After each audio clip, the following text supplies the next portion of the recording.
मिश्रा जी के दोस्त ने जैसे ही उनके हाथ में लड्डुओं का डिब्बा देखा तो झट से बोल पड़े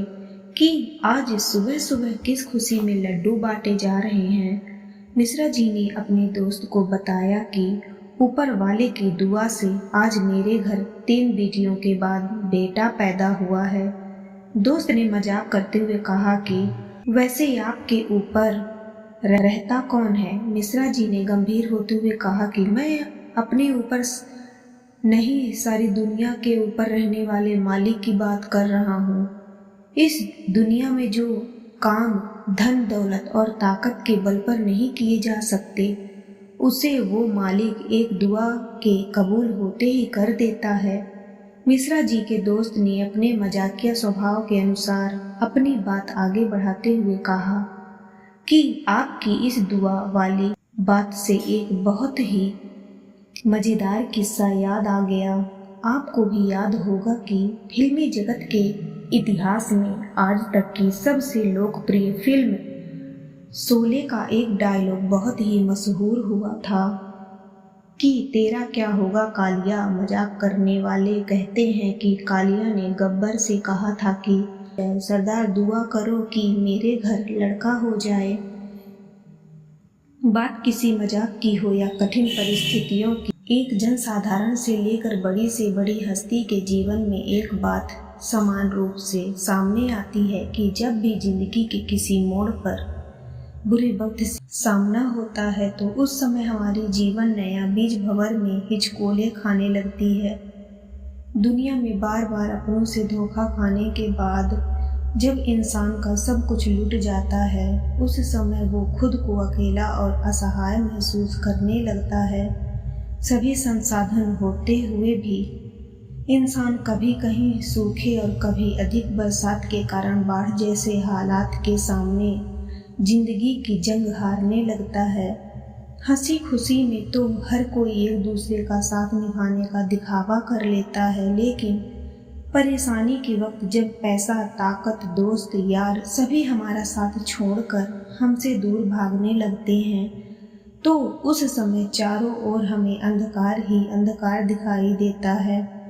ऐसे में जब कहीं से मदद की कोई किरण नजर नहीं आती, उस समय इंसान घबरा कर दुआओं का सहारा लेता है। सच्चे मन से निकली हुई दुआ रोशनी की उस किरण की तरह होती है जो एक ही पल में अंधकार को चीरकर चारों ओर उजाला फैला देती है। आए दिन हम देखते हैं कि चाहे हमारे किसी नेता का चुनाव हो या करोड़ों रुपए की लागत हो से बनी किसी बड़े हीरे की फिल्म बाजार में आ रही हो, हर कोई कामयाबी की मंजिल को पाने के लिए सभी दुनिया सहारे छोड़कर भगवान के चरणों में दुआ करते ही दिखाई देते हैं। बात घर के किसी सदस्य की रोजी रोटी कमाने के लिए परदेश में जाने की हो या बेटी की जुदाई की, घर में जब कभी भी शादी विवाह का मौका होता है तो हर कोई खुशी से झूमता नजर आता है। लेकिन इतनी सारी खुशियों के बावजूद बेटी के माँ बाप को चाहे कितना भी ढाढ़स बंधा लो, परंतु उनकी आंखों में से आंसू रुकने का नाम नहीं लेते। हर माँ बाप का अपनी बेटियों को नाजों से पाल पोस कर बड़ा करते हुए यही एक सपना होता है कि उनकी नाजुक सी बेटी को ससुराल में सदा ठंडी छांव नसीब हो और कभी भी कोई कष्ट उनके नज़दीक ना आ पाए। समय के साथ एक दिन खुद ही अपने कलेजे की प्यारी बेटी को जब भावुक विदाई की बेला के समय डोली में बिठाते हैं तो उस समय उनकी फूट फूट कर रोती हुई आंखों से एकमात्र यही दुआ निकलती है कि भगवान ससुराल में इसे इतनी खुशियां देना कि इसको अपने भाई बहन और मायका तक भी याद न आए। परंतु लाखों करोड़ों रुपए खर्च करने के बाद भी हर माँ बाप के मन में यही डर रहता है कि ना जाने आज के बाद ससुराल में हमारी बेटी का नसीब कैसा होगा, ससुराल वाले हमारी बेटी से कैसा व्यवहार करेंगे। बेटी को भी एक और जहां अपने नए जीवन साथी के मिलने की खुशी होती है, वहीं दिल के किसी कोने में यह दर्द छलक रहा होता है कि ना जाने कल की सुबह उसे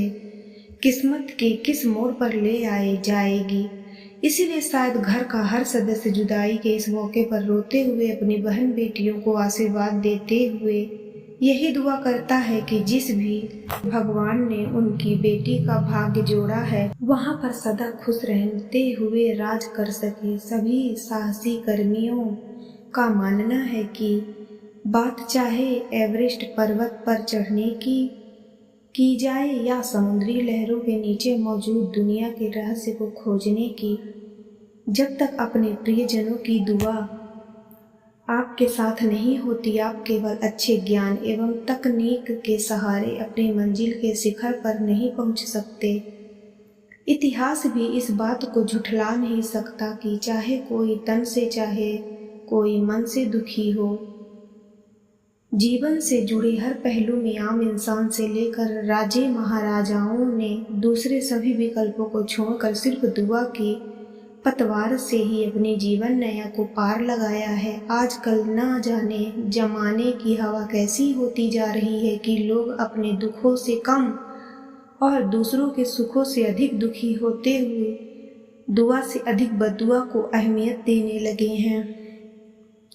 अपने सुखों के लिए तो हर कोई ईश्वर से दुआ मांगता है। एक बार कभी किसी दूसरे के लिए दुआ मांग कर देखो, पाएंगे कि भगवान किस कदर आपकी झोली खुशियों से भर देता है। भगवान की उपासना में अटूट विश्वास रखने वाले ज्ञानियों का मानना है कि सांसारिक सुख तो पैसों से खरीदे जा सकते हैं, परंतु मन की आस्था पूरी तरह से निजी मामला है